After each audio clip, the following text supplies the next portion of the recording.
और यही शुरुआत कर रहे हैं आज की सबसे बड़ी खबर के साथ।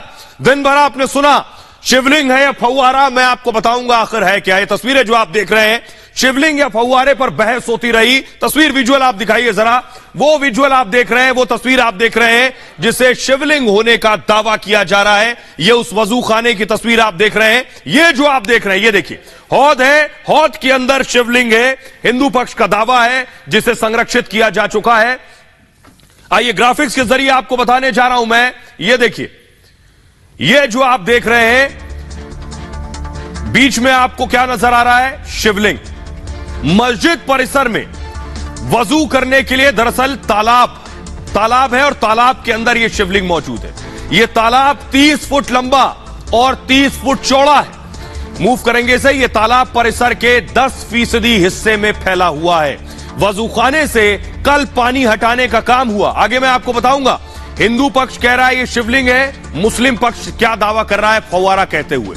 सबसे पहले तालाब से मछली को निकाला गया, मछलियां पली थी यहां, मछलियों को बाहर पानी के टैंक में रख दिया गया।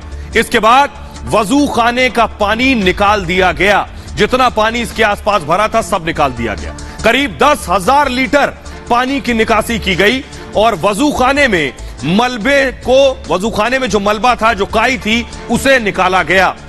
7 फीट की गहराई में टीम के सदस्य उतरे, उन्होंने सफाई की। मलबे के नीचे शिवलिंग होने का दावा किया गया। हिंदू मुस्लिम पक्ष अलग अलग दावे कर रहे हैं। दोनों पक्षों के दावे मैं आपको बताने जा रहा हूं, दोनों एक साथ डालिए जरा, दिखाइए। वजू खाने के अंदर हिंदू पक्ष का कहना है वजू खाने के अंदर तालाब में शिवलिंग है। मुस्लिम पक्ष का कहना है वजू खाने में शिवलिंग का दावा गलत है। हिंदू पक्ष क्या कह रहा है? हिंदू पक्ष का कहना है तालाब में हौद के अंदर शिवलिंग मौजूद है। मुस्लिम पक्ष का कहना है हौद में लगे फव्वारे से, ये जो बीच में लगा हुआ है, उनका कहना है इससे पानी निकलता है। हिंदू पक्ष का कहना है 3 फीट ऊंचा, 12 फीट 8 इंच का व्यास है इसका। मुस्लिम पक्ष का कहना है शंकु के आकार में फव्वारे की बनावट है। हिंदू पक्ष का कहना है शिवलिंग के ऊपर अगर आप ध्यान से देखिए, हिंदू पक्ष का कहना है शिवलिंग के ऊपर संगमरमर को चिपका दिया गया है। मुस्लिम पक्ष का कहना है वजू खाने में गोल वॉल्व की तरह फव्वारा लगा हुआ है। हिंदू पक्ष का कहना है फव्वारा था तो पानी क्यों नहीं निकलता। मुस्लिम पक्ष ने कहा फव्वारा 50 साल से नहीं चल रहा है। हिंदू पक्ष ने कहा नंदी के सामने ज्ञानवापी में शिवलिंग मिला है। सामने आपको नंदी भी नजर आ रहा है। उनका कहना है ये जो नंदी आप देख रहे हैं, इस नंदी के सामने शिवलिंग मिला है। मुस्लिम पक्ष का कहना है फव्वारा जो है नीचे से चौड़ा है और ऊपर से संकरा है। हिंदू पक्ष ने कहा ज्ञानव्यापी में जो शिवलिंग मिला है यह हरे रंग का है। मुस्लिम पक्ष की दलील है तालाब में बने फव्वारे के बीच में छेद है। उनका कहना है बीच में छेद है और इसमें सीख डाल के भी देखा गया याचिकाकर्ता के वकीलों के जरिए। हिंदू पक्ष का कहना है शिवलिंग पन्ना पत्थर से बना है। मुस्लिम पक्ष का कहना है शिवलिंग में छेद नहीं होता, इसमें छेद है। तो दोनों पक्षों के ये दावे आपने देख लिए। आइए अब आपको सुनवाता हूं मैं हिंदू पक्ष क्या कह रहा है और मुस्लिम पक्ष क्या कह रहा है, दोनों को सुनिए। धन का चिन्ह है जिसको ये कहते फव्वारा है। हम कहीं इसको चालू करके दिखा दीजिए तो कहीं चालू ये खराब है। हम कब से खराब है? 50 साल से खराब है। हम कहीं इसका इसमें कोई पानी जाने का मार्ग नहीं है और कोई कनेक्शन नहीं है, तो चुप रहे इस पर जो है। और जब यह बताया गया कि एक ही पत्थर का है, काले पत्थर का है, तो हमें लगा कि यह शिवलिंग ही है। और जब हम लोग नीचे सीढ़ी से गए तो हमें लगा कि यह शिवलिंग काफी लंबा है। इसी के आधार पर हम लोग ये स्पष्ट किए कि यह शिवलिंग ही है। तारा है ही नहीं, वो शिवलिंग है। मुस्लिम पक्ष कह रहे हैं तो ये थोड़ा सा गलत कह रहे हैं। वह कम से कम 3-4 फीट डायमीटर में है और ऊंचा है। अब फुहारा हम भी देख रहे हैं, आप भी देख रहे हैं, फुहारा सीलिंग में अंतर हो। सीलिंग है। पहले तो मुस्लिम पक्ष ये कह रहा था कि वो फव्वारा है। अब आज अगर ये मान रहे हैं कि 2019 में स्थापित किया गया तो ये एक नई कहानी, हम लोग को नहीं पता इसके बारे में। पर जो भी है शिवलिंग है। हमारा कहना है कि वो शिवलिंग है। उस बात को प्रूफ करने के लिए आज हमने एप्लीकेशन दी है और माननीय न्यायालय जो भी आदेश पारित करेगा वो आपको बताएंगे। वो शिवलिंग ही है, फाउंटेन नहीं है। उसको छिपाने का प्रयास किया गया था और बहुत वर्षों तक छिपा करके रखा गया था।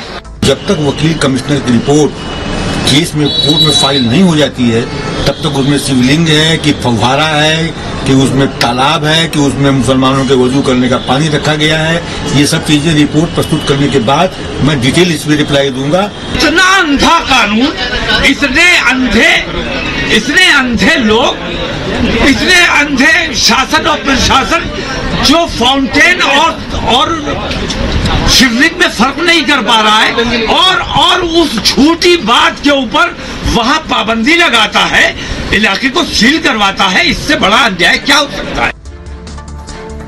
और आइए अब मैं आपको दिखाने जा रहा हूं किस जगह पर यह शिवलिंग मौजूद है। बार बार कहा जा रहा था कि नंदी को इंतजार है शिवलिंग का, और ये देखिए नंदी को इंतजार था बाबा का। ये जो आप देख रहे हैं ग्राफिक्स, नंदी का रुख आप देख रहे हैं। बार बार कहा गया नंदी का रुख तो शिवलिंग की तरफ होता है, लेकिन ये नंदी का रुख तो मस्जिद की तरफ है। लेकिन ये जो शिवलिंग मिला, ये उस जगह मिला जो परिसर के अंदर वजू खाना था, उसके अंदर मिला। तो नंदी का जो रुख था, और जो कहा जाता है नंदी का रुख शिवलिंग की तरफ होता है, वो कम से कम इससे साबित होता है। 23 फीट की दूरी है नंदी और शिवलिंग के दरमियान। आइए अब आपको 83 फीट, जी हाँ 83 फीट की दूरी है नंदी से शिवलिंग तक। आइए तस्वीरों के जरिए मैं आपको बताता हूं ये कहां पर मौजूद है। देखिए जरा, वो तस्वीरें दिखाने जा रहा हूं। सबसे पहली तस्वीर नंदी की, ये जो आप नंदी को देख रहे हैं, वो जो ग्राफिक्स में मैं आपको नंदी पहले सिर्फ नंदी की तस्वीर दिखाइए, नंदी की तस्वीर दिखाइए। नंदी की जो तस्वीर आप देख रहे हैं, नंदी का रुख किस तरफ है, नंदी का रुख है जिस तरफ, वो मैं आपको दिखा रहा हूं। दूसरी तस्वीर दिखाइए जरा, दूसरी तस्वीर ये जो आप देख रहे हैं, नंदी का रुख था इस तालाब की तरफ, इस तालाब की तरफ नंदी का रुख था, वही मैं दिखाना चाह रहा हूं। दूसरी तस्वीर, तीसरी तस्वीर जो अगर आपके पास हो दिखाइए, ये जो आप देख रहे हैं तीसरी तस्वीर है। ये आप अगर देखिए, ये काशी विश्वनाथ कॉरिडोर है, और कॉरिडोर के आप आगे जाएंगे तो ये आपको मस्जिद नजर आ रही है, ये मस्जिद ऊपर नजर आ रही है, और इसके नजदीक ही नंदी भी है और शिवलिंग भी है।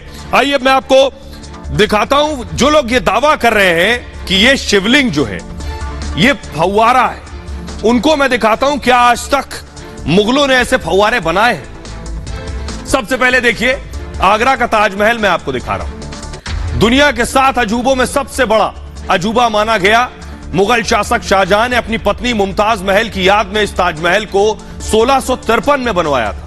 42 एकड़ में फैले ताजमहल में कई फव्वारे लगे हैं। देखिए जरा ध्यान से, फव्वारे आपको नजर आ रहे हैं। इन फव्वारों को अगर आप देखें, इनकी बनावट ज्ञानव्यापी के तथाकथित फव्वारे से बिल्कुल अलग है। बताने का मकसद, उस दौरान जो आर्किटेक्ट और कारीगरी होती थी, उस दौरान इस तरह के फव्वारे नहीं बने। मुगल काल में बने एक दूसरी इमारत की तस्वीर आपको दिखाते हैं। यह हुमायूं का मकबरा है, जिसे हुमायूं के बेटे और मुगल बादशाह अकबर के संरक्षण में साल 1570 में दिल्ली में बनवाया गया था। हुमायूं मकबरे के ठीक सामने फव्वारे लगे हैं। इन फव्वारों की बनावट देखिए, क्या इन फव्वारों की बनावट ज्ञानवापी तालाब के तथाकथित फव्वारे से मिलती है? जवाब है नहीं। अब चलते हैं, आपको लाल किला लिए चलते हैं, जहां से हर साल 15 अगस्त के दिन प्रधानमंत्री देश को संबोधित करते हैं। इस लाल किले को मुगल बादशाह शाहजहां ने 1638 में बनवाया था। इस लाल किले के अंदर भी कई जगह फव्वारे लगे हैं, लेकिन इसकी बनावट भी काफी अलग है। तो सवाल यह है कि उस दौर की जो कारीगरी थी, उसमें एक भी तस्वीर शायद ही मिलती हो जिसमें इस तरह का कोई फव्वारा नजर आता हो। अमूमन हम सभी ने फव्वारों को देखा है, और फव्वारों और शिवलिंग के बीच के अंतर को भी सभी समझते हैं। आपके सामने कई तरह के फव्वारे हैं, देखिए जरा। लेकिन अंतिम फैसला कोर्ट को करना है। कोर्ट ही यह तय करेगा कि ज्ञानव्यापी के तालाब में जो मिला है वो फव्वारा है या फिर शिवलिंग है। उस तरह का फव्वारा आज तक किसी ने नहीं देखा। बहरहाल आइए आगे बढ़ते हैं, और अब आपको बताते हैं कि यह मामला सेशंस कोर्ट में पहुंचा, और सेशंस कोर्ट में ज्ञानव्यापी के अंदर की दीवार गिराने की मांग की गई। जी हां, कौन सी वो दीवार है यह आपको बताता हूं कि आखिर कौन सी दीवार है और क्यों इस दीवार को गिराने की मांग की जा रही है। इस दीवार को गिराने से आखिर क्या हासिल होगा, याचिकाकर्ता ने अपनी याचिका में क्या कहा है, देखिए जरा। ज्ञानव्यापी पर नई याचिका दाखिल की गई है। जैसा मैंने बताया, सीता साहू, मंजू व्यास, रेखा पाठक की यह याचिका है। मस्जिद की पूर्वी दीवार तोड़ने की मांग की गई है। इस याचिका में नंदी के सामने वाली दीवार को हटाने की मांग की गई है। तहखाने की उत्तरी दीवार को कहा गया है हटा दिया जाए। याचिका में शिवलिंग की नाप करने की भी मांग की गई है। इस प्रक्रिया के लिए फिर कोर्ट कमिश्नर नियुक्त हो, ये इस याचिका में शामिल है।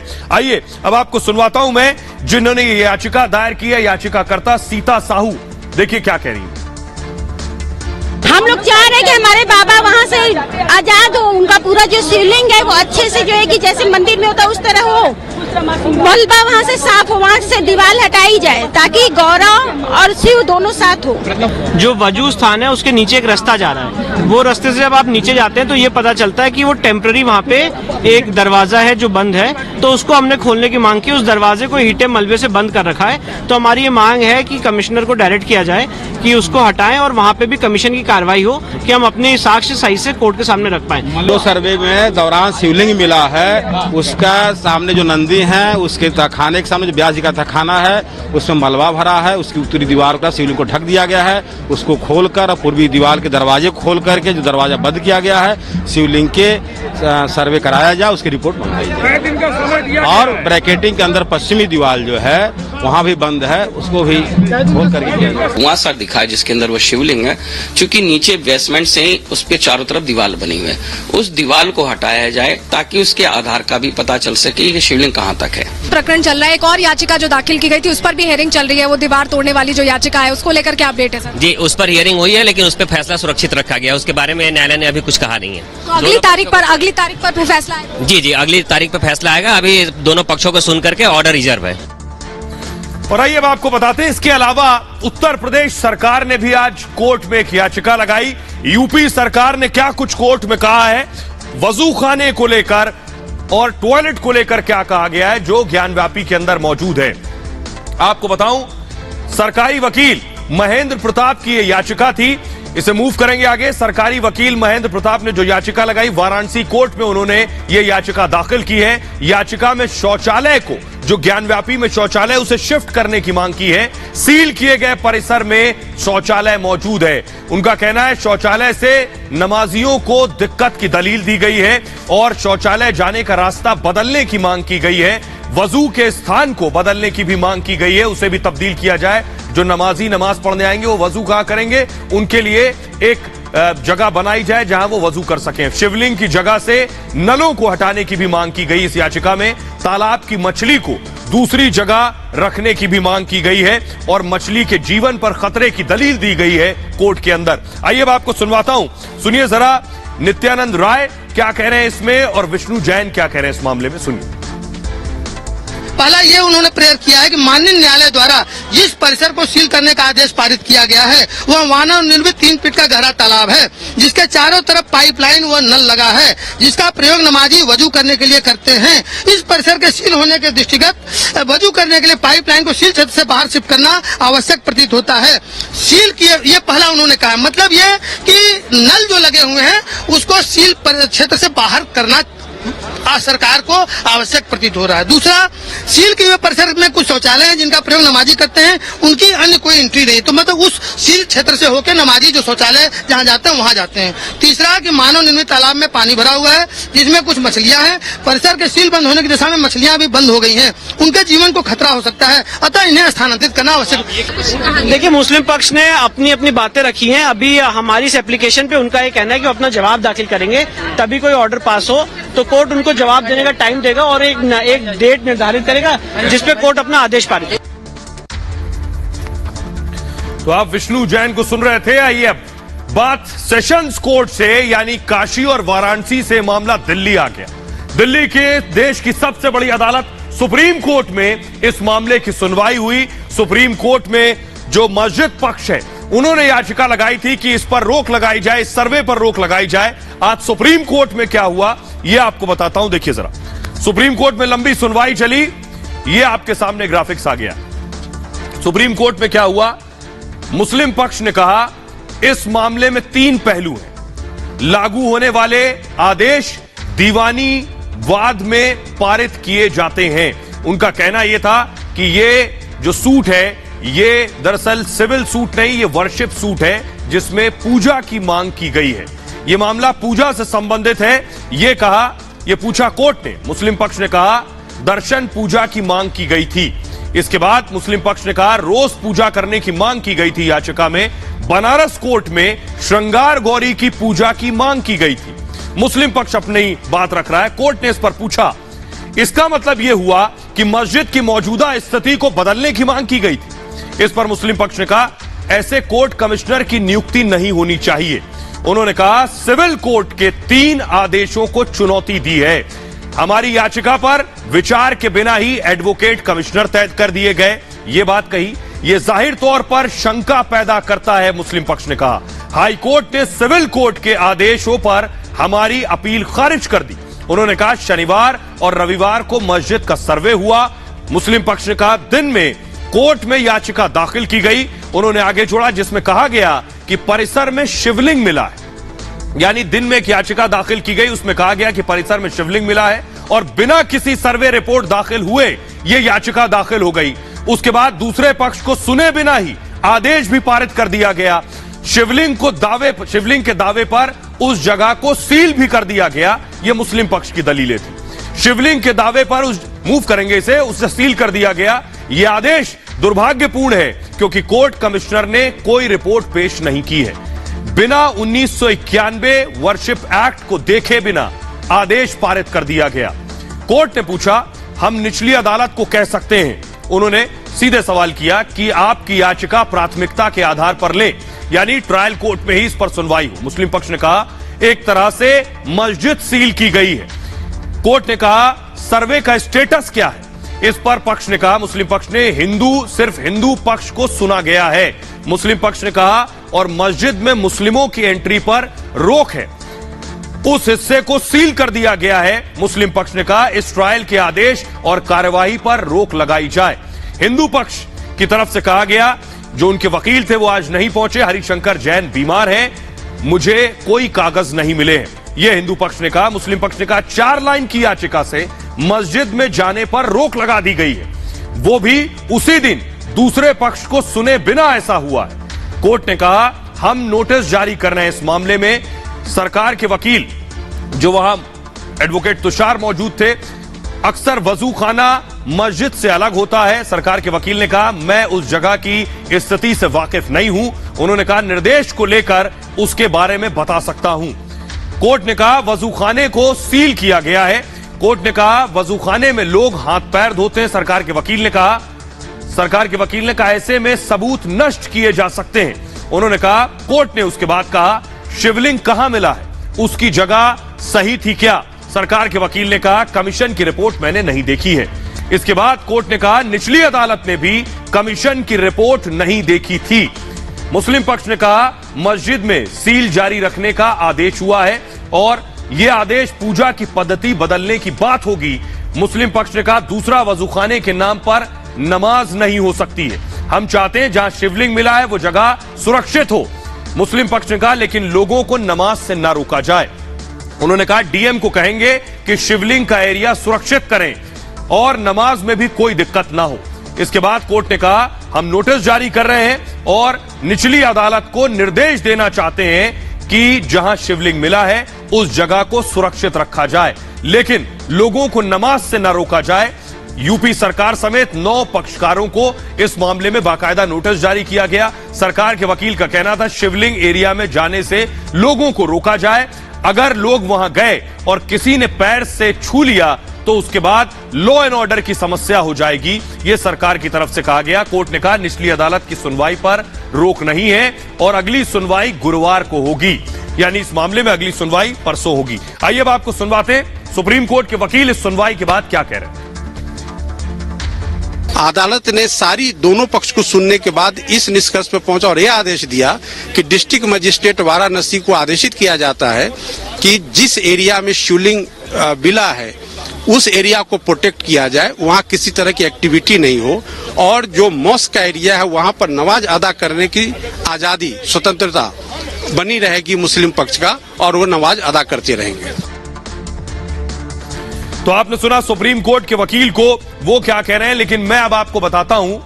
बार बार एक दलील दी जा रही है कि 1991 में कानून बना था और वो कानून ये ताकत देता है कि इस मामले में कुछ नहीं हो सकता है। लेकिन उसमें एक पेच है, ये मैं आपको बताने जा रहा हूं। तो देखिए जरा, सबसे पहले आपको बताता हूं, ये जो 1991 का रिलीजियस प्लेसेस एक्ट है, उपासना स्थल कानून जो है वो क्या कहता है, वो आपके सामने ग्राफिक्स आ गया। 1991 के कानून में पेच है, जो कानून कहता है मंदिर को मस्जिद और मस्जिद को मंदिर में नहीं बदला जा सकता, उसमें क्या पेच है। ज्ञानव्यापी सर्वे के खिलाफ सुप्रीम कोर्ट में याचिका लगाई गई। अंजुमन इंतजामिया मस्जिद कमेटी की यह याचिका है और याचिका में सर्वे को कानून का उल्लंघन बताया गया है। 1991 उपासना स्थल कानून का बाकायदा इसमें हवाला दिया गया। कानून उपासना स्थलों को बदले जाने से रोकता है। कानून के उल्लंघन पर 3 साल तक की सजा हो सकती है। इस कानून में कुल 8 सेक्शंस हैं। अब मैं आपको सेक्शंस बताता हूं।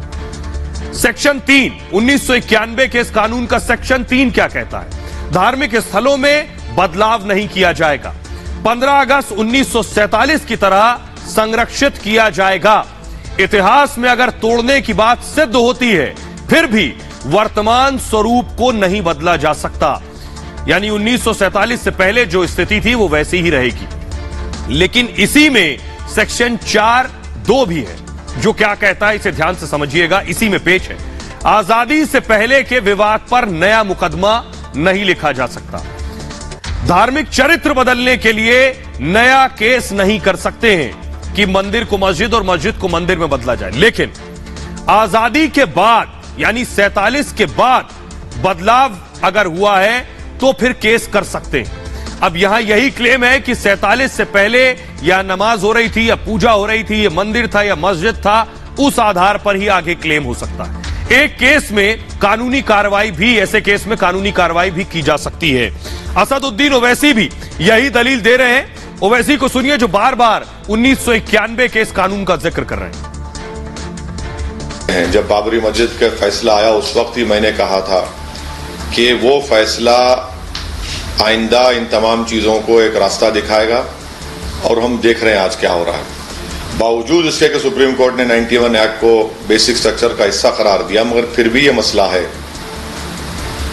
और ज्ञानवापी के मस्जिद के इशू में आप देख रहे हैं कि कितनी एक प्रोसीजरल अनफेयरनेस की एक मिसाल क्रिएट कर दी गई कि सर्वे कमिश्नर तो मुसलमान साइड तो पूछे ही नहीं, मगर दूसरी साइड पूछती है कि इतनी सर्वे भी हो और इनको सर्वे कमिश्नर बना दीजिए। ये क्या है ये?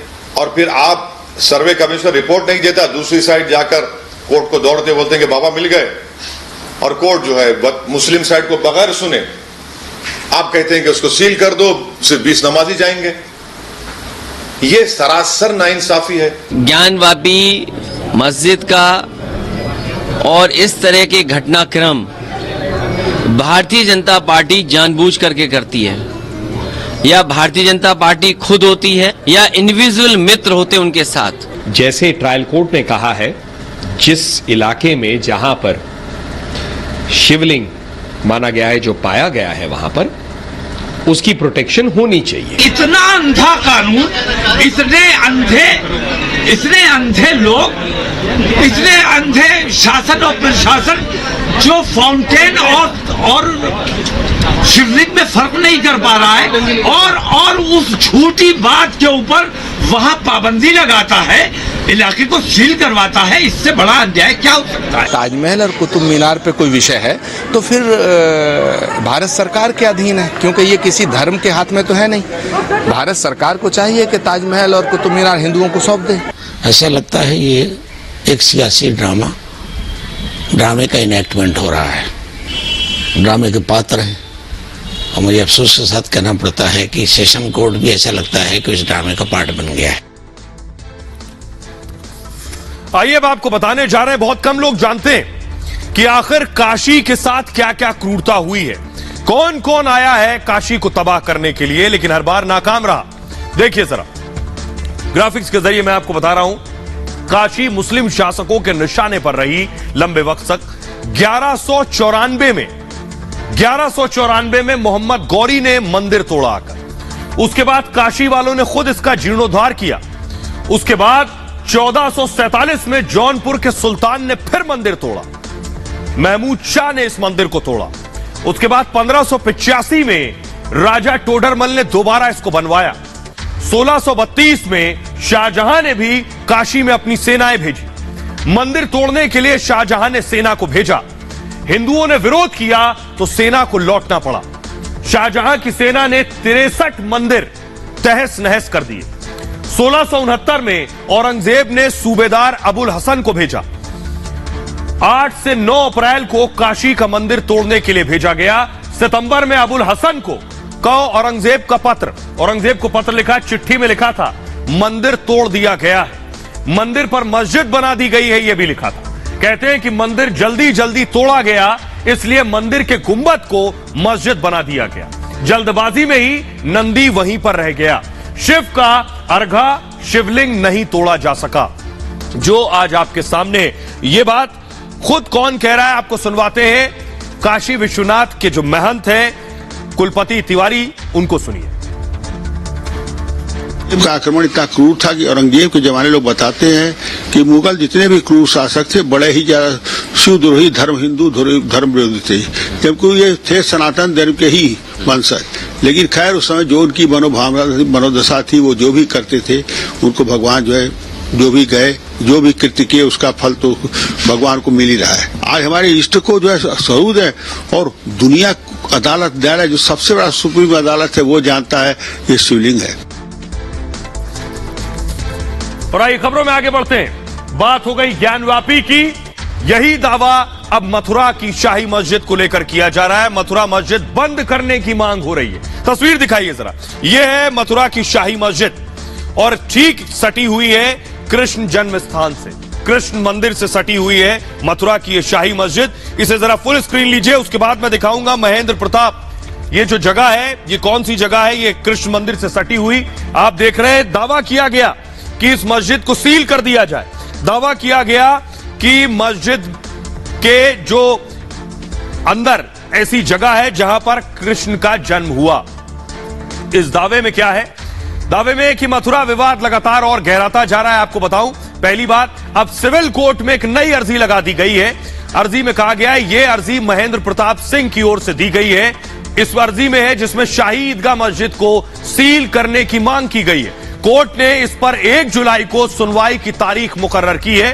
दरअसल ज्ञानव्यापी सर्वे के बाद कोर्ट में यह अर्जी लगाई गई है जिसमें कहा गया है कि ज्ञानव्यापी में मंदिर की पुष्टि हुई है, क्योंकि ज्ञानव्यापी मस्जिद से मंदिर के कई अवशेष मिले हैं। इसके साथ ही जिससे मुस्लिम समाज के लोग अब तक इनकार कर रहे थे। इस याचिका में इतना ही नहीं, मुस्लिम समाज सर्वे का विरोध भी कर रहा था। याचिका में लिखा है जिससे साफ है कि मुस्लिम समाज की मंशा ठीक नहीं है। ये सारी चीजें याचिका में शामिल है और वो मथुरा में श्री कृष्ण मंदिर के सबूत मिटा सकते हैं, जहां कंस के कारागार में भगवान कृष्ण का जन्म हुआ था। ये इस याचिका में, जिसे तोड़कर शाही ईदगाह मस्जिद बना दी गई है, जिसके नीचे हिंदू धर्म के ढेरों अवशेष मौजूद हैं, जिनमें कमल, शेषनाग, स्वास्तिक, ओम की आकृति भी है।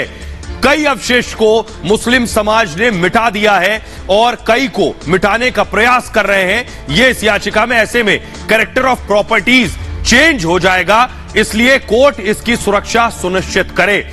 एसएसपी, डीएम और सीआरपीएफ को बाकायदा निर्देश दिया जाए और शाही ईदगाह मस्जिद को सील किया जाए पूरी तरह से। यह इस याचिका में शामिल है।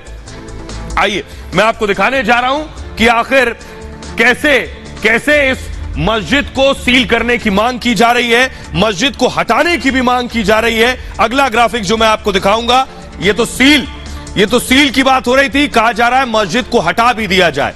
कौन है जो मस्जिद हटाने की मांग कर रहा है? क्योंकि एक के बाद एक कई याचिकाएं लगाई जा चुकी हैं। यह याचिका किसकी है, देखिए जरा। इस बीच मथुरा की कोर्ट में एक और अर्जी लगा दी गई है और इस अर्जी में लिखा है, जिसमें शाही मस्जिद हटाने की मांग की गई है। इस अर्जी में कहा गया सभी याचिकाओं को एक साथ सुनने की मांग की गई है। कोर्ट ने इस पर 25 मई को सुनवाई का फैसला किया है और कोर्ट ने अर्जी के सपोर्ट में सबूत लेकर आने को कहा है कि सबूतों के साथ आए। यह अर्जी अधिवक्ता शैलेंद्र सिंह की ओर से दायर की गई है। यह अर्जी में, जिसमें शैलेंद्र सिंह के साथ 10 और लोग याचिकाकर्ता भी हैं। मथुरा में यह पहली अर्जी है जो सामूहिक रूप से लगाई गई है। पहले सारी अर्जियां व्यक्तिगत रूप से लगाई गई थी और इस अर्जी के साथ अब तक कुल 11 अर्जियां लगाई जा चुकी हैं, जिनमें शाही ईदगाह मस्जिद पर सवाल उठाए गए हैं और इस मर्जी को इसको हटाने की मांग की गई है। आइए अब आपको सुनवाता हूं शैलेंद्र सिंह जो याचिका करता है, उन्हें सुनिए जरा। लोगों ने एक दावा दाखिल किया है जिसमें कि हम लोगों ने प्रे किया है कि भगवान श्री कृष्ण विराजमान के जो जन्मस्थल है जहाँ पे शाही ईदगाह बनी हुई है उसको वहां से हटाया जाए। मगर जो अभी तक दावे दाखिल होते आए हैं वो सब दावे दाखिल होते आए हैं पर्सनल कैपेसिटीज में कि मैं चाहता हूं कि ये चीज हटाई जाए। मगर जो दावा हम लोगों ने आज दाखिल किया उसमें हम कह रहे हैं साहब पूरा हिंदू समाज चाहता है कि वो जगह खाली की जाए और वहाँ पे एक भव्य मंदिर कटरा केशव जी का बनवाया जाए। इसमें साहब ने 25 तारीख लगाई है ये कहते हुए इसमें जो भी हम लोग के पास डॉक्यूमेंट्स हैं एविडेंसेस हैं उसको ऑन रिकॉर्ड ले आवे कि हाँ जो जमीन है जिसका वाद है जिसके पीछे विवाद है उसके जो भी संपर्क जो भी उसके कागजात हैं जो भी डॉक्यूमेंट्स हैं हमारे पास में वो हम ऑन रिकॉर्ड करें ताकि साहब उसको सुन के तब उस पर ऑर्डर करें। तो मथुरा मस्जिद के बाद अब बात कुतुब मीनार की। कुतुब मीनार पर पूजा की मांग हो रही है। एक और याचिका लगाई गई है दिल्ली में। कुतुब विवाद का आखिर क्या होगा, फुल स्क्रीन इस तस्वीर को लीजिए। कुतुब मीनार पर इससे पहले भी आपको याद होगा कुछ संगठन पहुंच गए थे जो हनुमान चालीसा पढ़ रहे थे। उसके बाद अब इस मामले में एक और याचिका लगाई गई है जिस याचिका में कहा गया है कि कुतुब मीनार के अंदर पूजा की इजाजत दी जाए। ये देखिए कुतुब मीनार पर अब इस मामले पर सुनवाई होगी 24 मई को। कोर्ट इस मामले को सुनेगा। आज दिल्ली में इसकी सुनवाई होनी थी। दरअसल दिल्ली की साकेत कोर्ट में सुनवाई के लिए ये पूरी कोर्ट बैठी थी लेकिन वादी के वकील सुनवाई से गैर हाजिर रहे और इस वजह से जिसके बाद कोर्ट ने अगले हफ्ते की तारीख तय कर दी है। दरअसल कुतुब मीनार की याचिका भी ज्ञानवापी जैसी ही है जिसमें मंदिर को हटाकर मस्जिद बनाने का जिक्र किया गया है। इस विवादित मस्जिद का नाम कुवतुल मस्जिद है और याचिका के मुताबिक मस्जिद मंदिर परिसर में बनी हुई है जहां हिंदू और जैन के 27 देवी देवता विराजमान थे और जिन्हें हटाकर मस्जिद का निर्माण किया गया है। याचिका में कुवतुल मस्जिद को हटाने की भी मांग की गई है और देवी देवताओं को फिर से स्थापित करने का जिक्र भी किया गया ताकि हिंदू और जैन धर्म के लोग पूजा पाठ कर सकें। याचिका में ASI archaeological survey of India का हवाला भी दिया गया है जिसने हिंदू और जैन मंदिरों के तोड़ने का भी जिक्र किया है और उन टूटे हुए पत्थरों से मस्जिद बनाने की भी बात कही गई है। बहरहाल ये भारत की बात है में इतना ही। आप अपना बहुत ख्याल रखिए। एक छोटे से ब्रेक के लिए रुक रहे हैं, लौट रहे हैं कुछ और बड़ी खबरों के साथ।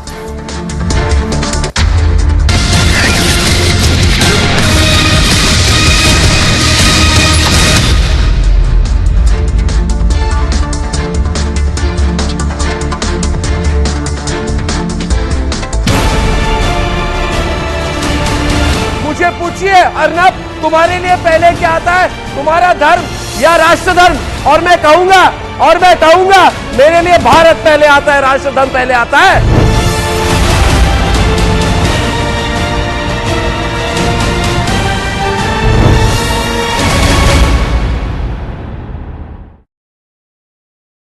तो ज्ञानव्यापी का सर्वे का आज तीसरा दिन था और आखिरी दिन था।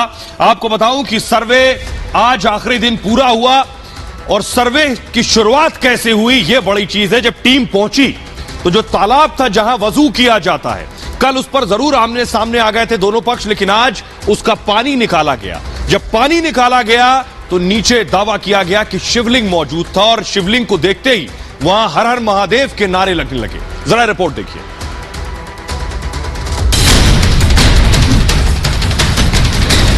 जो वास्तव में आदि विश्वेश्वर का शिवलिंग है वो पाया गया, जो बीचों बीच में, जिसको ये कहते थे कि फव्वारा है।